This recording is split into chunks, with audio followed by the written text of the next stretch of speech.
আকাশবাণী খবর পড়ছি প্রবাল বন্দ্যোপাধ্যায়। এখনকার বিশেষ বিশেষ খবর।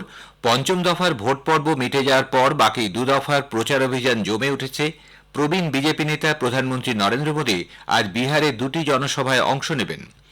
লোকসভা নির্বাচনের পঞ্চম দফায় দেশের ৪৯টি আসনে শেষ খবর পাওয়া পর্যন্ত গড়ে ভোট পড়েছে ৬০.৪৮%।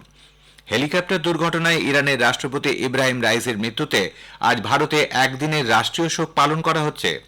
আইএমডি আগামী 4 দিন উত্তর পশ্চিম ভারতের সমতল ভূমি, উত্তর মধ্যপ্রদেশ ও গুজরাটে অতি তীব্র তাপপ্রবাহের লাল সতর্কতা জারি করেছে। হিমালয় সংলগ্ন পশ্চিমবঙ্গ, সিকিম, অসম, মেঘালয়ে আজ ভারী বৃষ্টির পূর্বাভাস। আইপিএল ক্রিকেটে আজ প্লে অফ পর্বের ম্যাচ শুরু হচ্ছে। আহমেদাবাদে কেকেআর আজ সানরাইজার্স হায়দ্রাবাদের সঙ্গে খেলবে। আসছি বিস্তারিত সংবাদে।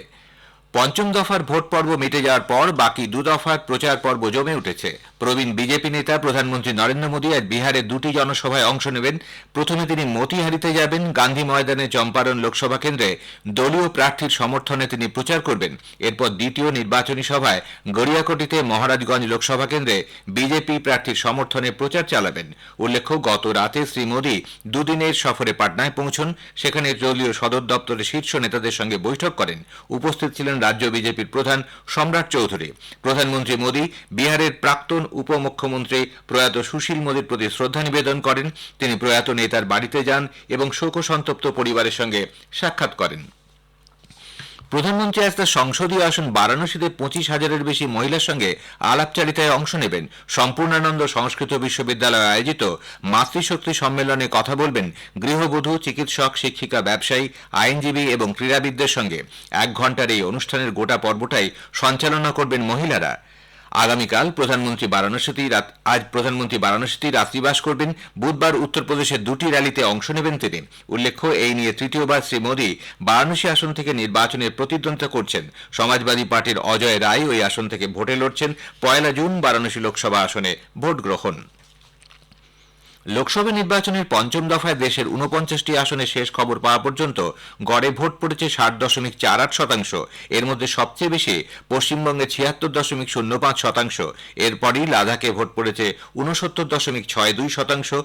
এছাড়া ওড়িশায় ৬৯.৩৪, ঝাড়খণ্ডে ৬৩.০৯, জম্মু কাশ্মীরে ৫৮.১৭, উত্তরপ্রদেশে ৫৭.৭৯, বিহারে ৫৪.৮৫ এবং মহারাষ্ট্রে ৫৪.৩৩% ভোট পড়ার খবর পাওয়া গেছে। এই পর্বে ওড়িশা বিধানসভা নির্বাচনের দ্বিতীয় দফায় ৩৫টি আসন এবং ঝাড়খণ্ডের গান্দে ও উত্তরপ্রদেশের লখনৌ পূর্ব বিধানসভা কেন্দ্রের উপনির্বাচনে গতকাল ভোট নেওয়া হয়। দু একটি বিক্ষিপ্ত ঘটনা ছাড়া ভোট পর্ব মোটের ওপর ছিল শান্তিপূর্ণ। পঞ্চম পর্যায়ে ৬৯৫ জন প্রার্থীর রাজনৈতিক ভাগ্য নির্ধারিত হল। পঞ্চম দফার ভোট শেষ হওয়ার পর ২৫টি রাজ্য ও কেন্দ্রশাসিত অঞ্চলের ৪২৮টি সংসদীয় আসনে নির্বাচন পর্ব সম্পূর্ণ হল। এছাড়াও অরুণাচল প্রদেশ, সিকিম ও অন্ধ্রপ্রদেশ বিধানসভার পুরো এবং ওড়িশা বিধানসভার ৬৩টি আসনে শেষ হল ভোট গ্রহণ প্রক্রিয়া। এদিকে গতকাল বিভিন্ন দলের নেতা নেত্রীরা বাকি দু দফার ভোটের জন্য মিটিং মিছিল জনসভা করেন। শীর্ষ বিজেপি নেতা প্রধানমন্ত্রী নরেন্দ্র মোদী গতকাল বিকেলে পশ্চিমবঙ্গের ঝাড়গ্রামে নির্বাচনী র্যালিতে যোগ দেন। রাজ্যের শাসক তৃণমূল কংগ্রেসের ভোট ব্যাংকের জন্য সংখ্যালঘু তোষণ করছে বলে তিনি অভিযোগ করেন।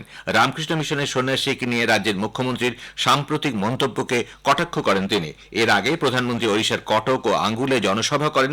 রাজ্যে ক্ষমতায় আসলে বিজেপি সরকার কৃষকদের ন্যূনতম সহায়ক মূল্য ২,২০০ থেকে বাড়িয়ে ৩,১০০ টাকা করবে বলে প্রতিশ্রুতি দেন তিনি। এ ব্যাপারে শাসক বিজেপি সরকারের ভূমিকার সমালোচনাও করেন। তিনি পুরীতে ২ কিলোমিটার দীর্ঘ পদযাত্রায় অংশ নেন। প্রবীণ বিজেপি নেতা অমিত শাহ হরিয়ানার কার্নাল এবং হিসারে র্যালিতে অংশ নেন। সমাজবাদী পার্টির প্রধান অখিলেশ যাদব সন্ত কবির নগরে দলীয় প্রার্থীর সমর্থনে জনসভা করেন। অন্যদিকে তৃণমূল কংগ্রেস নেত্রী পশ্চিমবঙ্গের মুখ্যমন্ত্রী মমতা ব্যানার্জি বাঁকুড়ার ইন্দাসে এক জনসভায় অংশ নিয়ে রামকৃষ্ণ মিশন সম্পর্কে তার অবস্থান স্পষ্ট করে দেন। গতকালের পঞ্চম দফায় ভোটকে ঘিরে বিভিন্ন রাজ্য থেকে বিক্ষিপ্ত অশান্তির খবর পাওয়া যায়। পশ্চিমবঙ্গের ব্যারাকপুর লোকসভা কেন্দ্রের অধীন টিটাগড়ে বিজেপি প্রার্থী অর্জুন সিংকে কালো পতাকা দেখিয়ে গো ব্যাক স্লোগান দেয়া হলে পরিস্থিতি উত্তপ্ত হয়ে ওঠে। আমডাঙ্গায় ভোট দিয়ে ফেরার পথে দুষ্কৃতীদের হামলায় এক সিপিআইএম কর্মী গুরুতর জখম হন। অভিযোগের তীর শাসক দলের দিকে। হাওড়া ও উলুবেড়িয়ায় কয়েকটি এলাকা থেকেও অশান্তির খবর মিলেছে। হুগলির ধনিয়াখালীতে হুগলি কেন্দ্রের বিজেপি প্রার্থী লকেট চট্টোপাধ্যায়ের সঙ্গে শাসক দলের নেতাকর্মীদের স্লোগান পাল্টা স্লোগানে পরিস্থিতি উত্তপ্ত হয়ে ওঠে। এর আগে সকালে হাওড়ার লিলুয়ায় 176 নম্বর বুথের প্রিজাইডিং অফিসার গৌতম মান্নাকে চড় মারার ঘটনায় সাময়িকভাবে ভোট প্রক্রিয়া বন্ধ করে দিতে হয়। এই ঘটনায় তার বিরুদ্ধে শ্লীলতাহানির অভিযোগ ওঠায় প্রিজাইডিং অফিসারকে সরিয়ে দেয় নির্বাচন কমিশন। বিহার থেকেও ঝামেলা গন্ডগোলের খবর এসেছে। সারান লোকসভা কেন্দ্রে বিজেপি প্রার্থী রাজীব প্রতাপ রুডি আরজেডির বিরুদ্ধে বুথ দখলের অভিযোগ তুলেছেন। এ ব্যাপারে নির্বাচন কমিশনে অভিযোগ জানানো হয়েছে। রাভেলগঞ্জ বিজেপি ও আরজেডি সমর্থকদের মধ্যে ঝামেলা বাঁধে, পুলিশ গিয়ে পরিস্থিতি নিয়ন্ত্রণে আনে। অন্ধ্রপ্রদেশে পুলিশের বিশেষ তদন্তকারী দল এসআইটি গতকাল পুলিশের মহানির্দেশক হরিশ গুপ্তাকে রিপোর্ট জমা দিয়েছে। ভোটের দিন পালান্ডু, অনন্তপুরম ও তিরুপতি জেলায় হিংসাত্মক ঘটনার প্রেক্ষিতে গাফিলতির অভিযোগ খতিয়ে দেখতে ইন্সপেক্টর জেনারেল বেনেত ব্রিজলালের নেতৃত্বে ওই এসআইটি গঠন করা হয়। এই রিপোর্টের পরে নির্বাচন কমিশনে পাঠানো হবে। ডিজিপির দপ্তর সূত্রে জানানো হয়েছে, সিটের সদস্যরা ওই 3 জেলায় গিয়ে পরিস্থিতি খতিয়ে দেখেন। সংশ্লিষ্ট জেলাগুলিতে মোতায়েন পুলিশ আধিকারিকদের সঙ্গেও কথাবার্তা বলেন। 3টি জেলায় ভোট পরবর্তী হিংসায় 33টি মামলা চিহ্নিত 1370 জনকে অভিযুক্ত করা হয়েছে। এদের মধ্যে গ্রেপ্তার করা হয়েছে 124 জনকে। আরও 94 জনকে ভারতীয় দণ্ডবিধির আওতায় নোটিশ দেওয়া হয়েছে। উল্লেখ্য, ক্ষমতাসীন ওয়াইএসআর কংগ্রেস পার্টি এবং প্রধান বিরোধী তেলুগু দেশম পার্টি এইসব ঘটনার জন্য একে অপরকে দোষারোপ করেছে। অন্ধ্রে ওই হিংসার খবর ছড়িয়ে পড়ার পরে নির্বাচন কমিশন ডিজিপিকে তলব করে। ভারতের অ্যাটর্নি জেনারেল আর ভেঙ্কটরামানি বলেছেন, বিশ্বের সব প্রতিযোগিতা নিয়ন্ত্রণকারীরা সম্ভাবনাময় ডিজিটাল বাজারকে ধরার জন্য উঠে পড়ে লেগেছে। গতকাল নতুন দিল্লিতে কম্পিটিশন কমিশন অব ইন্ডিয়ার ৫০ প্রতিষ্ঠা দিবসে তিনি তার ভাষণে বলেন, গোপনীয়তা রক্ষা এবং তথ্যপঞ্জি প্রতিযোগিতা ক্ষেত্রে গুরুত্বপূর্ণ হয়ে উঠেছে। এই প্রসঙ্গে তিনি ব্যক্তিগত গোপনীয়তা রক্ষার মৌলিক অধিকারের বিষয়টির সঙ্গে তথ্য সুরক্ষা আইনের গুরুত্বের কথা তুলে ধরেন। খবর শুনছেন আকাশবাণী থেকে। হেলিকপ্টার দুর্ঘটনায় নিহত ইরানের রাষ্ট্রপতি ইব্রাহিম রাইসির মৃত্যুতে ভারতে আজ একদিনের রাষ্ট্রীয় শোক পালন করা হচ্ছে। আজ সমস্ত সরকারি দপ্তরে জাতীয় পতাকা অর্ধনমিত থাকছে। বন্ধ থাকবে বিনোদনমূলক অনুষ্ঠানও। প্রধানমন্ত্রী নরেন্দ্র মোদী রাষ্ট্রপতি রাইসির মৃত্যুতে গভীর শোক ব্যক্ত করে বলেছেন, এই মর্মান্তিক দুর্ঘটনায় তিনি শোকস্তব্ধ। এক সোশ্যাল মিডিয়া পোস্টে প্রধানমন্ত্রী বলেন, ভারত ইরান দ্বিপাক্ষিক সম্পর্ক মজবুত করতে রাইসির অবদান সকলেই স্মরণ করবেন। আগেই জানানো হয়েছে, হেলিকপ্টার দুর্ঘটনায় ইরানের রাষ্ট্রপতি ইব্রাহিম রাইসির মৃত্যুর পর উপরাষ্ট্রপতি মোহাম্মদ মোকবারকে কার্যনির্বাহী রাষ্ট্রপতি হিসেবে নিয়োগ করেছেন সর্বোচ্চ নেতা আয়াতুল্লাহ আলী খামেইনি। রাষ্ট্রপতির মৃত্যুতে দেশে 5 দিনের রাষ্ট্রীয় শোক ঘোষণা করা হয়েছে। ইসরায়েলি বিমান হানায় দক্ষিণ লেবাননের গ্রাম ও শহরে 5 জনের মৃত্যু হয়েছে, আহত 5। লেবাননের সামরিক সূত্রে জানা গেছে, ইসরায়েলের যুদ্ধ বিমানগুলি লেবানন সিরিয়া সীমান্তে আল কায়দার শহর ও দক্ষিণ পূর্বের গ্রাম মায়েস আল জাবাল ও দক্ষিণ পশ্চিমের শহর নাকোয়ারায় হামলা চালায়। হিজবুল্লাহ জানিয়েছে, তাদের যুদ্ধ বিমানগুলি ইসরায়েলি বিমান হানার সমুচিত জবাব দিয়েছে। উল্লেখ্য, হিজবুল্লাহ ও ইসরায়েলের মধ্যে সংঘর্ষে লেবাননে 477 জনের মৃত্যু হয়েছে। এর মধ্যে 301 জন হিজবুল্লাহ সদস্য ও 89 জন অসামরিক নাগরিক। ইসরায়েল জানিয়েছে, তাদের পক্ষে 14 জন সেনা ও 11 জন সাধারণ নাগরিকের মৃত্যু হয়েছে।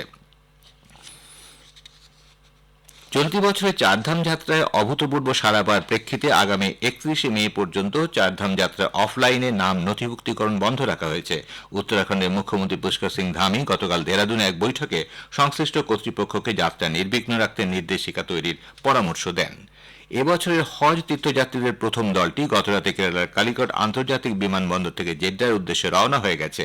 কালিকট থেকে এয়ার ইন্ডিয়া এক্সপ্রেসে উড়ানের প্রথম দলটিতে 80 জন মহিলা সহ 166 জন তীর্থযাত্রী রয়েছেন। ভারতীয় আবহাওয়া দপ্তর আইএমডি আগামী 4 দিন উত্তর পশ্চিম ভারতের সমতল ভূমি, উত্তরপ্রদেশ ও গুজরাটে অতি তীব্র তাপপ্রবাহের লাল সতর্কতা জারি করেছে। এর পাশাপাশি আগামী শুক্রবার পর্যন্ত অতি তীব্র বা তীব্র তাপপ্রবাহের মতো পরিস্থিতি থাকতে পারে পাঞ্জাব, হরিয়ানা, চণ্ডীগড়, দিল্লি, পশ্চিম রাজস্থান, পশ্চিম উত্তরপ্রদেশ, পূর্ব রাজস্থান এবং উত্তর পশ্চিম মধ্যপ্রদেশে। আবহাওয়া দপ্তর জানিয়েছে, দক্ষিণ পশ্চিম মৌসুমী বায়ু দক্ষিণ বঙ্গোপসাগর, নিকোবর দ্বীপপুঞ্জ এবং দক্ষিণ আন্দামান সমুদ্রের কিছু অঞ্চলের দিকে অগ্রসর হয়েছে।